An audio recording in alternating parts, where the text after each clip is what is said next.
Hello friends, welcome back to English with Rahul sir. मैं Rahul Singh, director of excellence Shikshan Sansthan Ahore, आप सभी का स्वागत करता हूं आज के इस वीडियो में। दोस्तों, 27 नवंबर को जो पेपर हुआ था, जो एक्सीलेंस स्कॉलरशिप एग्जाम 2022 के नाम से हुआ था, उसकी आज आंसर की जारी करने जा रहे हैं। आंसर की जारी करने से पहले आप सभी ने अगर हमारे चैनल को सब्सक्राइब नहीं किया है तो आज ही एक्सीलेंस के इस चैनल को सब्सक्राइब कीजिए, इंग्लिश विद राहुल सर को। जी हाँ दोस्तों, बात करते हैं जो क्वेश्चन पेपर आया था आपके एक्सीलेंस स्कॉलरशिप एग्जाम 2022। तो सबसे पहले हम बात करेंगे प्राइमरी और अपर प्राइमरी लेवल के स्टूडेंट्स की। रूल की हमने बात की थी दोस्तों। ओके, तो कुछ रूल्स की बात कर लेते हैं। All questions are compulsory, each question contain 2 marks, हर प्रश्न 2 नंबर का था। इसके बाद हम बात करते हैं अगले, there is no provision of negative marking. Negative marking के लिए कोई प्रोविजन नहीं था, यानी कि नेगेटिव मार्किंग नहीं थी इस प्रश्न पत्र में दोस्तों। उसके बाद all questions are objective, objective type paper था। OMR सीट आपको प्रोवाइड करवाई गई थी। To answer the question fill the blank circle of respective question carefully in the OMR sheet with black और ब्लू पेन। आप ब्लैक या blue pen use कर सकते थे OMR सीट के अंदर। इसके बाद जो रूल दिया हुआ था, don't fill multiple circle of a single question. किसी भी क्वेश्चन के लिए जो OMR सीट में गोले भरने थे वो एक से ज्यादा नहीं भरना। यहां भी हम इंग्लिश सीख सकते हैं दोस्तों। इंग्लिश सीखने के लिए किसी बुक का होना या पर्टिकुलर कोई कोर्स का होना जरूरी नहीं है। डेली रूटीन में हम जो काम कर रहे हैं उनको अगर हम इंग्लिश में ट्राई करें, definitely English can be learned. फिर हम बात करते हैं right your name, roll number and other descriptions carefully. अपना नाम, रोल नंबर और ये सारी डिस्क्रिप्शन भरनी थी उसके अंदर। ये था आपका क्वेश्चन पेपर। अब शुरू करते हैं पहले प्रश्न की तरफ।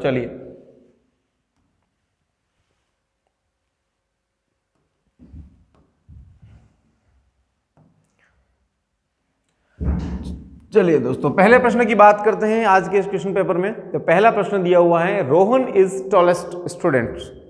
अब Rohan is tallest student, tallest word जो आया, टॉलेस्ट वर्ड आया है एडजेक्टिव से। जी हाँ दोस्तों, टॉलेस्ट वर्ड जो आया है वो आया है एडजेक्टिव से। एडजेक्टिव क्या होती है? एडजेक्टिव दोस्तों, एडजेक्टिव यानी कि हिंदी में इसको कहा जाता है विशेषण, यानी कि संज्ञा और सर्वनाम की विशेषता बताता है। Adjective is the word that is qualified noun और प्रोनाउन, यानी कि क्वालिटी बताता है किसकी, नाउन की या प्रोनाउन की। एडजेक्टिव के अंदर आते हैं डिग्री, और आज का जो पहला सवाल दिया हुआ था वो डिग्री से जुड़ा हुआ था। अब बात करते हैं डिग्री कौन कौन सी। तो डिग्री 3 तरह की होती है, पॉजिटिव डिग्री, उसके बाद कंपैरेटिव डिग्री, और तीसरी जो डिग्री है वो है सुपरलेटिव डिग्री। पॉजिटिव डिग्री यानी कि किसी एक की विशेषता बताना, कंपैरेटिव डिग्री यानी किसी दो के बीच की विशेषता बताना, और सुपरलेटिव डिग्री यानी कि बहुत सारे लोगों के बीच में विशेषता बताना। तो ये जो सवाल था, रोहन इज टॉलेस्ट बॉय, अब यहाँ ए लगेगा, एन लगेगा या द लगेगा, इसके लिए हमको डिग्री पर बात करनी पड़ेगी। अब बात करते हैं डिग्री की। तो डिग्री में जो हमारे सामने क्वेश्चन थे,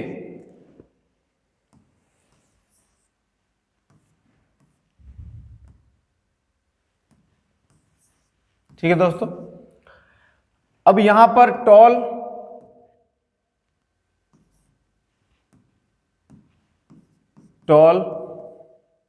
टॉलर और the tallest. Tall, taller, the tallest. और हमने कहा था सुपरलेटिव डिग्री से पहले हमेशा द लगता है। तो ये सुपरलेटिव डिग्री है, EST लगा है, टॉलेस्ट लगा है, और इसीलिए इसके आगे क्या लगना चाहिए, द लगना चाहिए। तो इसका सही उत्तर होगा द। तो Rohan is the tallest student. चलिए बात करते हैं नेक्स्ट क्वेश्चन की। नेक्स्ट क्वेश्चन की अगर हम बात करें दोस्तों, जो दिया हुआ है,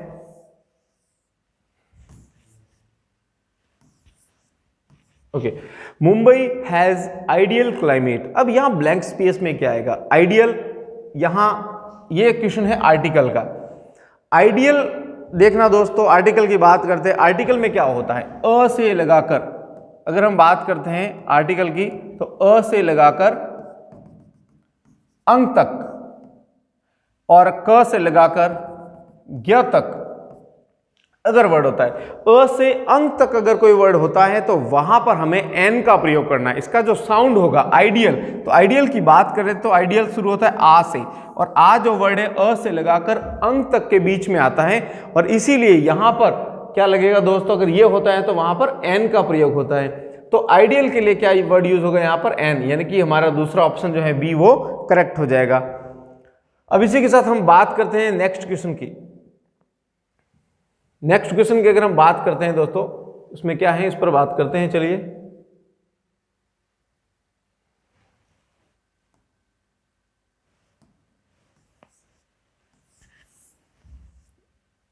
ओके, नेक्स्ट क्वेश्चन की अगर हम बात करें, दैट इज चेयर। अब यहाँ ए आएगा, एन आएगा या द आएगा, ये हमें देखना है। तो जैसे चेयर की हमने बात की, तो चेयर में फर्स्ट लेटर क्या आ रहा है, चेयर में फर्स्ट लेटर आ रहा है च, और चेयर तो च से शुरू हो रहा है, क से ग के बीच में, इसीलिए यहां पर एन नहीं आकर क्या आएगा, ए।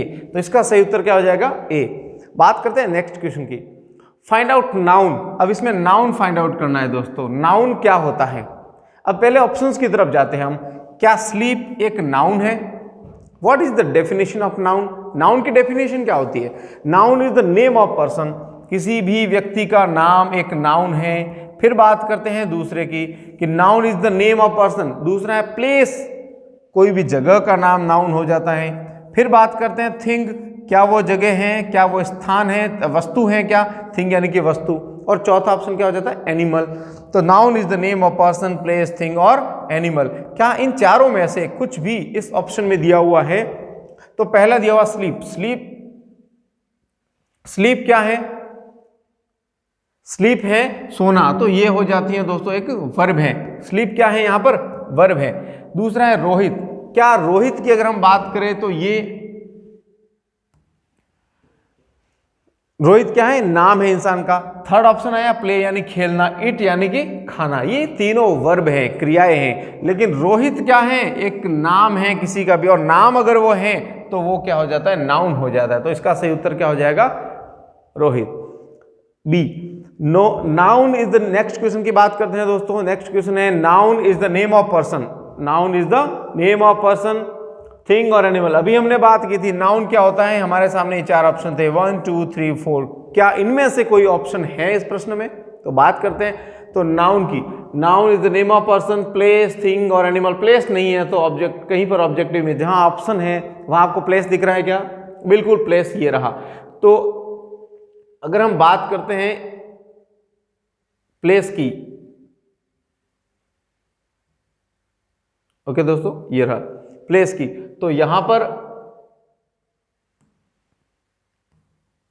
प्लेस, ये रहा प्लेस। तो प्लेस है, जैसे हमने बात की थी नाउन की, तो नाउन की परिभाषा के अंदर आता है, नाउन की डेफिनेशन में आता है, noun is the name of person, place. तो ऑब्जेक्टिव ए जो है हमारा वो सही हो जाएगा। फिर हम बात करते हैं नेक्स्ट की, अगले की।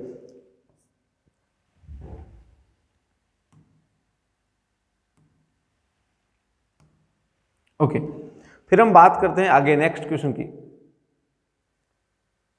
नेक्स्ट क्वेश्चन है हमारा find out second form of verb. इसका उत्तर क्या हो गया था, प्लेस। ओके, अब हम बात करते हैं find out second form of verb. सभी को पता है गो यानी जाना, और जाना को इंग्लिश में कहते हैं गो, और गो की सेकंड फॉर्म क्या होती है, वो होती है वेंट।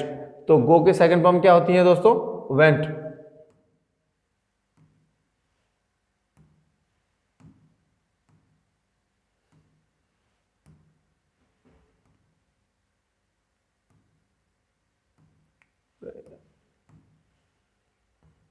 ओके, तो वेंट सेकंड फॉर्म है, तो इसका सही उत्तर क्या हो जाएगा, 6।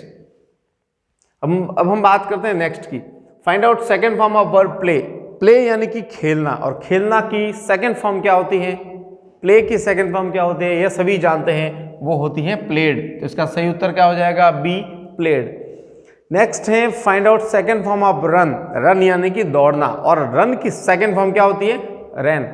तो रन, रैन, तो रैन ऑप्शन है सी, और सी उत्तर इसका सही हो जाएगा, क्योंकि रन की सेकंड फॉर्म होती है रैन।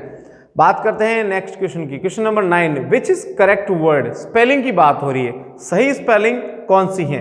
तो सही स्पेलिंग देखिए, क्या ये सही स्पेलिंग है, क्या सी वाले ऑप्शन की सही है या डी या फिर बी वाले ऑप्शन की? जी हाँ दोस्तों, अंडरस्टैंड मतलब समझना, और समझना की स्पेलिंग बी वाला ऑप्शन जो है वो बिल्कुल ही सही है। तो यहाँ पर क्वेश्चन नंबर 9 का जो उत्तर हो जाएगा वो होगा बी। आइए बात करते हैं क्वेश्चन नंबर 10 की।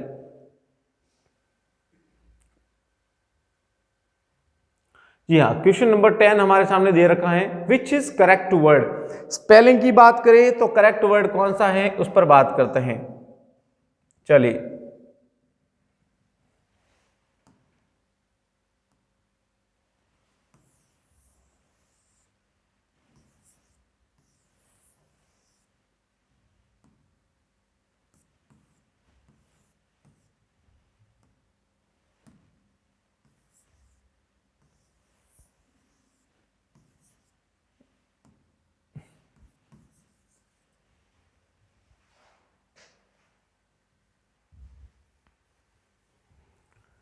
चलिए बात करते हैं नेक्स्ट क्वेश्चन की, और वो है question number 10, which is correct word. Spelling की बात करते हैं तो सही स्पेलिंग कौन सी है इसमें से? क्या स्पीक यानी बोलना की जो वर्ड है वो स्पेलिंग सही है क्या? क्या स्पीक की SPIA की स्पेलिंग सही होती है?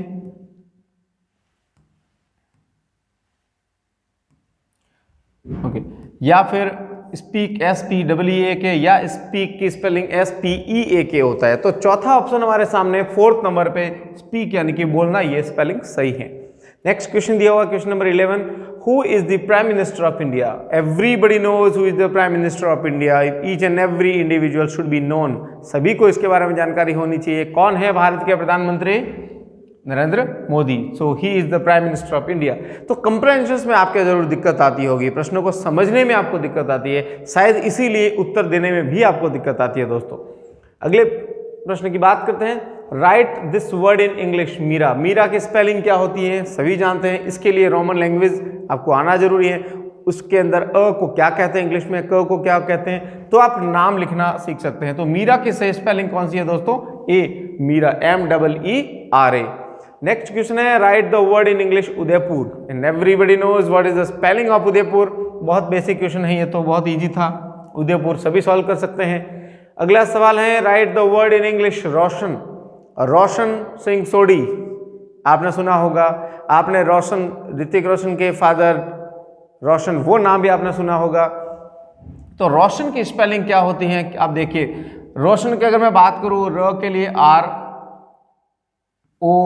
ROS, देखो शंकर वाला स है इसलिए SH आया, उसके बाद AN, तो रोशन की सही स्पेलिंग क्या हो जाएगी? D, रोशन। ये ऑप्शन सही है, ऑप्शन D। अगला क्वेश्चन है, write the word in English Jodhpur. Jodhpur word की स्पेलिंग क्या होती है दोस्तों? बहुत बेसिक क्वेश्चन था, बहुत इजी पेपर था, सभी कर सकते थे। इसका बी ऑप्शन सही है, जोधपुर। आप देखते रहिएगा, किसी को प्रॉब्लम आती है, समझ में नहीं आता है तो कमेंट बॉक्स में जरूर लिखिए दोस्तों, जो भी आपको प्रॉब्लम्स आती हैं उसका सोल्यूशन किया जाएगा। अगला है, write the word in English Ayodhya. Ayodhya word की स्पेलिंग दोस्तों क्या होगी, इस पर बात करते हैं। अयोध्या की स्पेलिंग क्या होगी? क्या ये अयोध्या की स्पेलिंग होगी, क्या ये होगी, या अयोध्या या ये वाली? तो अगर आपका रोमन लैंग्वेज अच्छी है तो आप अच्छे से लिख सकते हैं। बहुत इजी पेपर था। अयोध्या की स्पेलिंग AYODHYA। मुझे लगता है आप सभी के उत्तर सही हो रहे होंगे। आगे बढ़ते हैं, क्वेश्चन नंबर 17, द चिल्ड्रन, अब स्पेस और हंग्री। अब आपको भी पता है क्या यहाँ पर चिल्ड्रन एक वचन है या बहुवचन है। अगर सिंगुलर नाउन है तो सिंगुलर नाउन हमारे पास एक तो इज है, और आई के साथ हमेशा एम आता है, और एम नॉट आई के साथ आता है। लेकिन क्या यहाँ पर आई है? जी नहीं, आई वर्ड यूज नहीं हो रहा, तो फिर एम तो नहीं हो सकता, और ये एम भी नहीं हो सकता। और ये चिल्ड्रन बहुवचन है, प्लूरल है, इसीलिए यहाँ पर इज तो नहीं लगेगा दोस्तों। तो सही उत्तर क्या हो जाएगा? Are, option C, the children are hungry. Hungry यानी भूखा या भूखे। Your house space beautiful garden. आपके घर, अब मुझे बताइए, आपके घर पर ब्यूटीफुल गार्डन है या आपका घर ब्यूटीफुल गार्डन है? ये आप कॉमन सेंस है, आप देख सकते हैं। तो योर हाउस हैज, क्योंकि घर एक है, एक घर है, एक घर की यहाँ बात हो रही है, इसीलिए एक वचन की बात करेंगे। तो ये तो जो हैज होता है दोस्तों, ये सिंगुलर होता है। हैज की अगर हम बात करें तो ये सिंगुलर नाउन होता है। और यहाँ बात करते हैं हैव की, तो हैव क्या है? प्लूरल में यूज होता है। लेकिन यहाँ जो बात हो रही है घर की, वो क्या है? एक वचन है यहाँ, इसलिए क्या आएगा? हैज।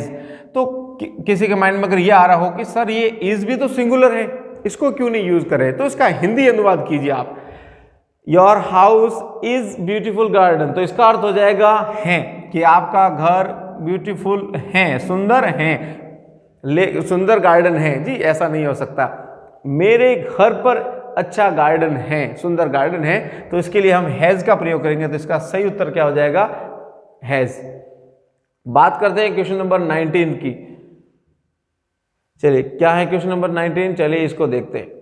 बहुत बेसिक पेपर दिया था प्राइमरी वालों के लिए, तो दिक्कत आनी ही नहीं चाहिए थी, बिल्कुल इजी पेपर है। मुझे लगता है बहुत सारे बच्चों के अच्छे मार्क्स आ रहे होंगे, और जैसा आपको बताया गया था अगर आप फर्स्ट रैंक लेकर आते हो तो इसमें आपको 2100 रुपये 2100 rupees and spoken English course बिल्कुल फ्री। आप अगर 22nd रैंक लेकर आते हो तो 1100 मिलते हैं, और स्पोकन इंग्लिश कोर्स में 50% डिस्काउंट, और 500 रुपीज़ आपको मिलेंगे अगर थर्ड रैंक लगती है तो। और इसके साथ ही स्पोकन इंग्लिश कोर्स में 30% डिस्काउंट है। और अगर आप केवल फर्स्ट डिवीजन भी लेकर आते हो दोस्तों तो भी स्पोकन इंग्लिश में आपको 20% डिस्काउंट मिलेगा। और जितने भी स्टूडेंट्स ने इस एग्जाम में पार्टिसिपेट किया है उन सभी को मिलेगा इस एक्सीलेंस स्कॉलरशिप एग्जाम की तरफ से एक सर्टिफिकेट, जो बहुत ही मायने रखेगा आपके फ्यूचर के लिए। क्वेश्चन नंबर 19 है, what is the capital of India, Bharat की राजधानी क्या है। मुझे लगता है ये क्वेश्चन तो सभी ने सही किया होगा। What is the capital of India, option है कोलकाता, मुंबई, दिल्ली, जोधपुर। बताइए जल्दी दोस्तों क्या होगा सही उत्तर इसका। बिल्कुल इसका उत्तर होगा दिल्ली। तो दिल्ली इसकी जो है कैपिटल है इंडिया की। Find out correct English form of Vaishali, word है वैशाली। वैशाली की इंग्लिश स्पेलिंग क्या होगी, तो अगर कोई वैशाली नाम की लड़की है तो उसके तो बिल्कुल सही हुआ होगा, इसमें तो कोई डाउट नहीं है। तो बहुत इजी पेपर था ये, तो इसका डी ऑप्शन सही होगा, वैशाली की स्पेलिंग। फिर बात करते हैं रोजेज रेड, रोजेज यानी कि फूल, गुलाब के जो फूल हैं वो क्या कह रहे हैं, कैसे कलर के हैं, लाल कलर के हैं, रेड कलर। तो ये रेड कलर की बात हो रही है। तो रोज एक नहीं है, एस लगा है, इसका मतलब ये बहुवचन हो गया, प्लूरल हो गया। तो यहाँ इज तो नहीं आएगा, आई भी नहीं दिया हुआ तो एम आएगा ही नहीं। लेकिन रोजेज बहुवचन है, आर भी आ सकते हैं, क्या वॉज आएगा, जी नहीं, वॉज भी सिंगुलर के लिए यूज होता है, एक वचन के लिए। तो यहाँ आएगा क्या, आर। तो रोजेज आर रेड, तो डी ऑप्शन सही हो जाएगा। उसके बाद है question number 22, what is the English form of मैं यानी संस्कृत में बोलते हैं अहम, मैं यानी आई। तो बहुत इजी क्वेश्चन दिया हुआ था, डी ऑप्शन सही हो जाएगा, I. Question number 23, write the word in English Maurya. Maurya की इंग्लिश स्पेलिंग क्या होगी। मुझे लगता है बहुत इजी पेपर है, सभी ने सही किया होगा, ए ऑप्शन इसका करेक्ट है। What form of verb comes with is are am, is are am के साथ कौन सी वर्ब यूज की जाती हैं। ऑप्शन में दिया हुआ in present continue tense. In present continue tense कहते ही आपके माइंड में आ जाएगा कि ये प्रेजेंट कंटिन्यू टेंस में कौन सी वर्ब यूज होती है, आईएनजी फॉर्म यूज होती है। इज आर एम, जैसे I am playing, she is running, they are playing, तो इज आर एम आ रहा है, वहां क्या फॉर्म आएगी, आईएनजी फॉर्म। तो इसका डी ऑप्शन बिल्कुल सही है। How space boys are in the class. अब यहां पर बात हो रही है इस प्रश्न की, बॉयज क्लास में खेल रहे। अब मुझे बताइए क्या अब हाउ के साथ क्या बॉयज को गिना जा सकता है, काउंटेबल है या अनकाउंटेबल है, ये सोचिए। बिल्कुल गिना जा सकता है, तो इसके लिए अगर काउंट किया जा सकता है तो फिर मैनी आना चाहिए। तो मैनी वर्ड यूज होता है काउंटेबल नाउन्स के लिए, जिन चीजों को गिना जा सकता है। लेकिन यहाँ अगर दूध पानी की बात होती है, लिक्विड फॉर्म्स की बात करते हैं जिनको गिना नहीं जा सकता, या फिर अगर मनी की बात करें तो मनी को नहीं गिना जा सकता, रुपयों को गिना जा सकता है। तो जिनको नहीं गिना जा सकता वहां मच आता है, लेकिन गिना जा सकता है तो मैनी। तो सवाल क्या बन जाएगा, how many boys are in the class, boys कितने बॉयज क्लास में हैं। बात करते हैं नेक्स्ट क्वेश्चन की। My name is Rakesh, my village is Rakesh, my paper is Rakesh या my hand is Rakesh. Rakesh नाम मोस्टली क्या होता है, आप समझ सकते हैं सारे, ये किसी का नाम है, तो यहाँ ऑप्शन ए सही हो जाएगा। बहुत इजी पेपर है। अगला सवाल है, what is the colour of Kashmiri apples. Apple का कलर क्या होता है, जो कश्मीर से आती है एप्पल्स मोस्टली जो है रेड कलर के ही होते हैं। तो एप्पल का कलर क्या हो जाएगा, रेड, और बी ऑप्शन इज करेक्ट। तो दिक्कत आपके आ रही है तो है कॉम्प्रिहेंशन में। आपको अगर सवाल समझ में नहीं आ रहा है तो प्रश्न के उत्तर देना मुझे लगता है जरूर आपको दिक्कत आती होगी, लेकिन सवाल अगर समझ में आ गया देन आपको उत्तर देने में कोई दिक्कत नहीं है। अगला सवाल है आपके लिए, what is the opposite of open? Open का ऑपोजिट क्या है? ओपन यानी खोलना, तो इसका ऑपोजिट क्या हो जाएगा? बंद, और बंद करना या बंद के लिए क्या वर्ड यूज हो जाएगा? क्लोज। तो डी ऑप्शन बिल्कुल सही है। नेक्स्ट क्वेश्चन है, where is the Rashtrapati Bhavan situated? Rashtrapati Bhavan कहाँ स्थित है? सभी जानते हैं राष्ट्रपति भवन कहाँ स्थित है, दिल्ली में। तो ये भी बहुत इजी प्रश्न था, तो बहुत इजी प्रश्न पत्र दिया गया था। उम्मीद करता हूँ सबके पेपर अच्छा हुआ होगा। आगे बढ़ते हैं। This is balloon, balloons, balloon, balloon. Spelling कौन सी सही है बैलून की? सोचिए आप, क्योंकि ये भी एक स्पेलिंग वाला भी क्वेश्चन कई बार टफ बन जाता है। अगर आप हल्की सी मिस्टेक करते हो पूरा प्रश्न गलत हो सकता है। तो बैलून्स में डबल एल आता है और डबल ओ आते हैं, तो ए ऑप्शन इसका बिल्कुल सही है। अगले सवाल की बात करते हैं। The first letter of the first word in a sentence should be. किसी भी सेंटेंस के फर्स्ट वर्ड का पहला लेटर कैसा होना चाहिए? कैपिटल होना चाहिए। तो जहां कैपिटल ऑप्शन है, ये रहा बी ऑप्शन सही है बिल्कुल ही। तो क्या आएगा? Capital letter. नेक्स्ट क्वेश्चन की बात करते हैं। The order of A basic positive sentence. Positive sentence की बात करें या अफर्मेटिव कह सकते हैं इसको, साधारण वाक्य में क्या होता है, उसका फॉर्मूला क्या होता है? सब्जेक्ट होती है, वर्ब होती है, ऑब्जेक्ट होती है, ये इसका क्रम होता है। मैं कई बार मेरे दूसरे वीडियोज में भी आपको समझा चुका हूं दोस्तों। अगर हम बात करते हैं दूसरे वीडियोस की जिसमें मैंने ये चीज़ें पोस्ट कर रखी थी कई बार, अगर आप इसको ध्यान से देखें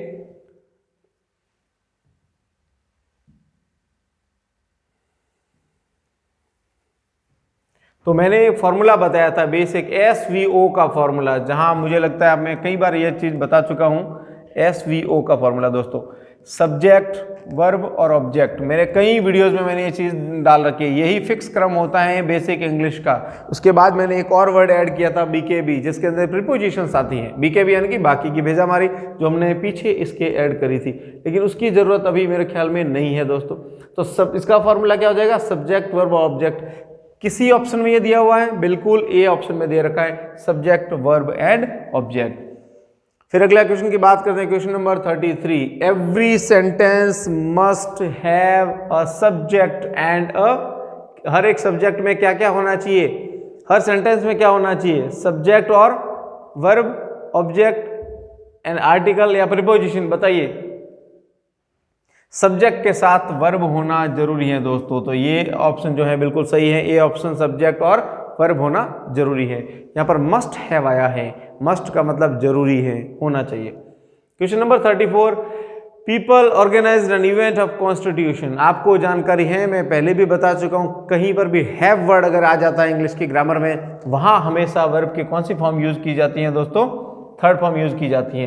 तो मैंने कहा था यहाँ पर थर्ड फॉर्म दे रखी है, देखिए आप ध्यान से, क्या दिया हुआ है? ऑर्गेनाइज दे रखा है, थर्ड फॉर्म दे रखी है। तो कौन सा वर्ड के साथ थर्ड फॉर्म लगती है? वुड हैव के अंदर। ऑप्शन में ए सही है बिल्कुल ही आपका, क्योंकि वुड, शुड ये मॉडल वर्ब है, इनके साथ हमेशा फर्स्ट फॉर्म आती है। इनकी बात करें दोनों की, वहाँ फर्स्ट फॉर्म यूज होती है। बात करते हैं आर की, तो इसके साथ ING फॉर्म यूज होती है। लेकिन बात करें वुड हैव की, तो थर्ड फॉर्म यूज होती है दोस्तों, और ये थर्ड फॉर्म आपके यहाँ दे रखी है ऑर्गेनाइज्ड, और इसीलिए यहाँ पर ए ऑप्शन सही होगा। बात करते हैं नेक्स्ट क्वेश्चन की। 34 के बाद जो नेक्स्ट क्वेश्चन है 35। चलिए question number 35।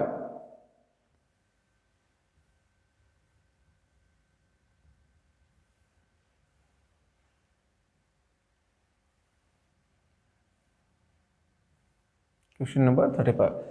What is Hindi mean of we?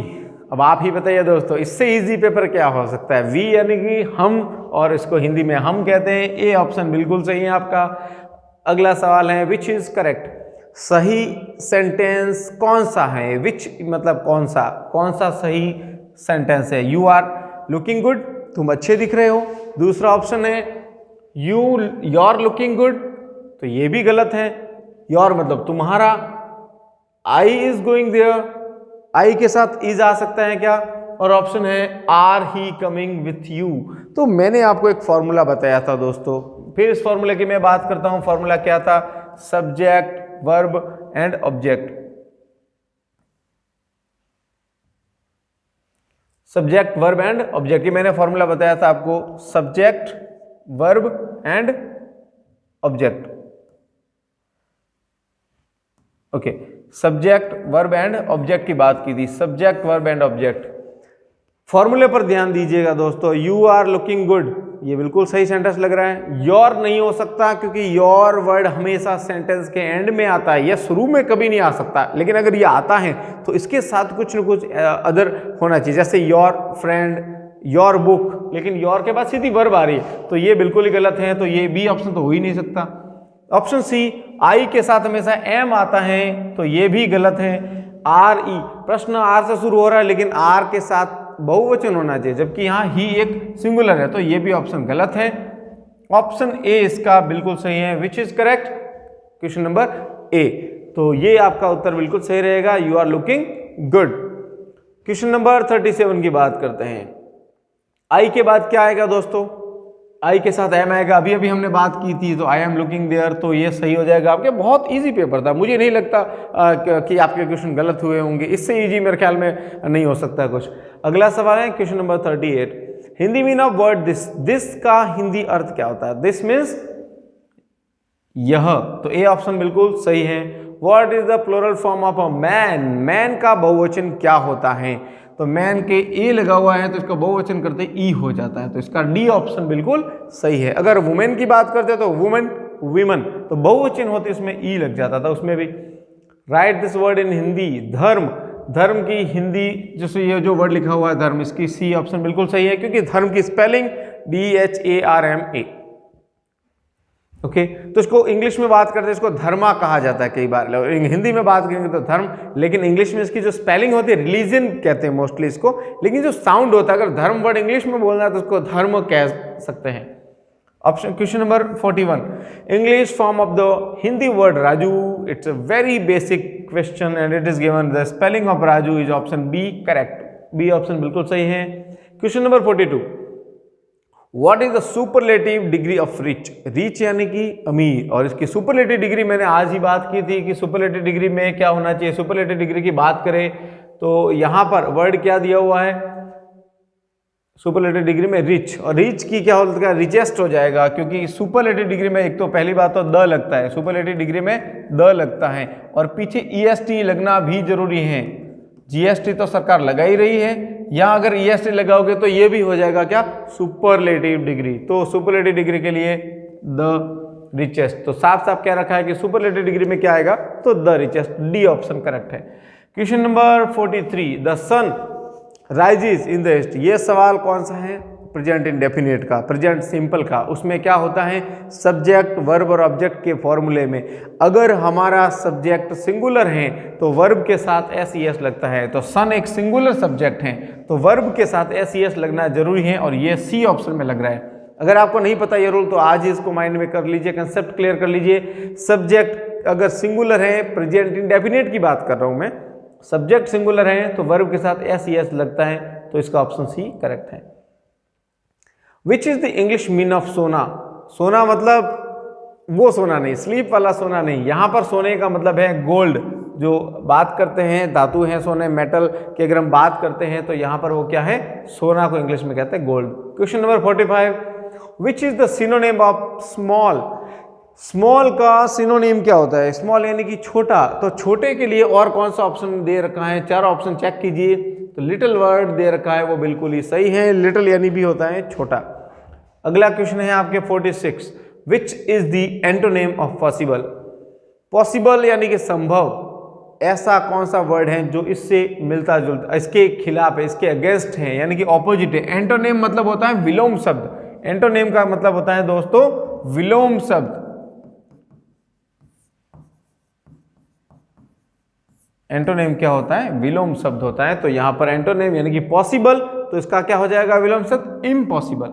और यहां पर क्लियर मतलब क्लियर करना, किसी बात को रख देना बिना कहे, बिना टेंशन के क्लियर कर देना, या पूरा कर देना, खत्म कर देना। सीम मतलब होता है दिखना या नजर आना। इट सीम्स लाइक, कहता है ना, ये ऐसा लगता है, ऐसा प्रतीत होता है। अराइव मतलब पहुंचना, और इम्पॉसिबल मतलब असंभव। तो डी ऑप्शन सही है। Question number 47। English meaning of the Hindi word बारिश। बारिश को इंग्लिश में क्या कहा जाता है? बारिश को इंग्लिश में कहा जाता है रेन, और इसका सी ऑप्शन बिल्कुल सही हो जाएगा। अब बात करते हैं अगले क्वेश्चन की। Pronouns are used in place of. Pronoun are used in place of, pronoun की डेफिनेशन पूछ रहा है। प्रोनाउन यानी कि सर्वनाम, और सर्वनाम की डेफिनेशन क्या होती है, इसकी परिभाषा क्या होती है? Pronoun is used in place of noun. Pronoun किसकी जगह पर यूज होते हैं? नाउन के प्लेस पर। तो नाउन के प्लेस पर यूज होते हैं, उनको क्या कहा जाता है? प्रोनाउन। और इसका ए ऑप्शन सही होगा। Question number 49, what is the Hindi mean of plural? Plural यानी कि बहुवचन, इसको हिंदी में क्या कहते हैं? बहुवचन कहते हैं। तो ये इसका डी ऑप्शन बिल्कुल सही होगा। लास्ट और अंतिम क्वेश्चन है इस पूरे पेपर का, और वो है plural form of toy. Toy यानी कि खिलौना, खिलौने को बहुवचन में क्या लिखते हैं? TOYS। सी ऑप्शन बिल्कुल सही है। और इसके लिए अलग से मैं आपके टॉपिक बनाऊंगा जिसमें आपको बताऊंगा कि आर्टिकल कैसे यूज करते हैं। मैं आपको अगले टॉपिक में बताऊंगा कि बहुवचन, एकवचन यानी कि नंबर्स के बारे में कैसे जानकारी प्राप्त करें। तो ये हमने बात की थी अपर प्राइमरी लेवल का जो क्वेश्चन पेपर था उसके क्वेश्चन की। हम बात करेंगे अगले पेपर की जो हुआ था सीनियर सेकेंडरी लेवल पर। इस वीडियो को दोस्तों ज़्यादा से ज़्यादा शेयर कीजिए और उम्मीद करता हूँ आप सभी के 60% या इससे ज़्यादा नंबर आ रहे होंगे। अगर आपके अच्छे नंबर आ रहे हैं तो कमेंट बॉक्स में ज़रूर बताइए और देखते हैं कि आपके कितने नंबर आ रहे हैं इस पेपर में। थैंक यू सो मच दोस्तों, थैंक यू।